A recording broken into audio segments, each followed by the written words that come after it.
my channel, everyone. I'm Greg, and we are discussing the Chopin Opus 10 number 4 Etude. There are 4 problematic areas that I've been having trouble with. Today I wanted to discuss this last area, which are the closing bars. Before I do that, I wanted to discuss a little bit about this whole thing of Chopin's music and this it's best summed up as a question as how would you play it?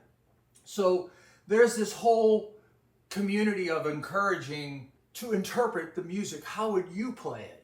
And I just love that.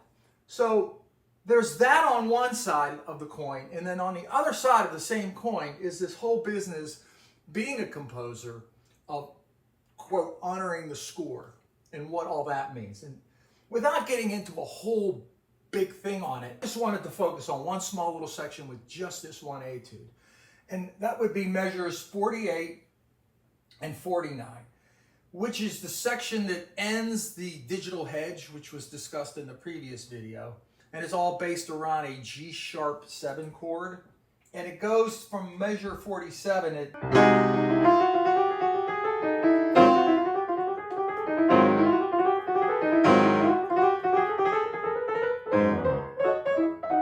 Okay, so that's the section I'm talking about.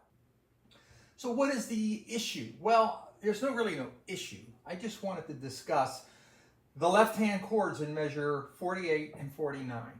They're showing these chords notated to be played straight. Played with the, well, doesn't say anything. It's just showing it in the left hand as one chord. That much we know for sure. The interpretation is how we're going to achieve that. Are we going to achieve that with one hand? Almost impossible. With 2 hands? That's what I want to discuss. Or are we going to take it and roll it? And that's really what I wanted to talk about.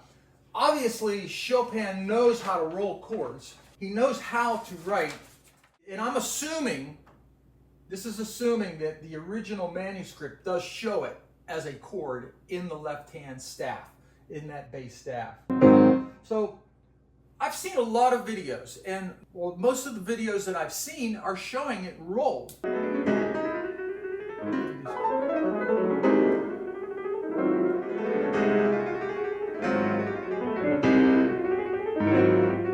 And it does add a little drama to the performance, and it certainly doesn't change that much.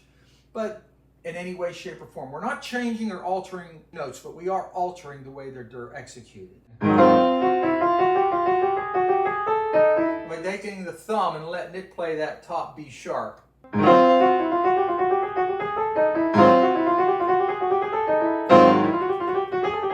So that's really it. Which way are we opening it to interpretation? We're not really changing any notes, granted, but we are changing the way they're executed. And of course, with Chopin, it's so wide open that this whole issue is a non-issue in the end of the day. But I see everybody out there playing this as a roll, and I have to scratch my head and say, why aren't there equal amount of videos out there of people playing it the way I'm suggesting, is just grabbing that top note with the right hand and playing it the way it's written. Anyways, just food for thought. I don't want to dwell on that anymore. So the last section that I have is the closing measures of this C sharp minor chord. And if it would have just been a straight, it would have been so easy. But Chopin doesn't make it easy. It seems like his codas are one notch harder than the rest of the piece to begin with. And so it goes to this last closing bars. It's going to be one step harder than the coda, which was harder than the piece. All right, what do I mean by all of that? He takes this C sharp and doubles it. He repeats it. And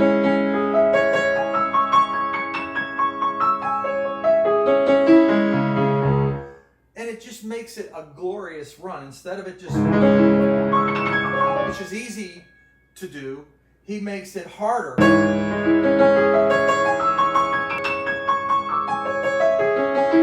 So I saw a couple videos of some people using 2 hands.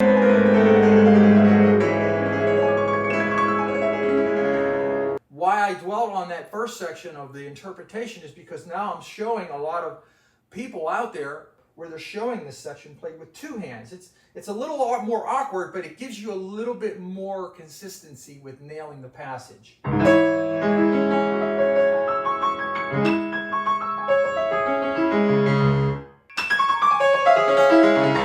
Probably hear this a lot. It would really be tremendous, and it would help if you would hit the like and hit the subscribe, but don't leave the channel.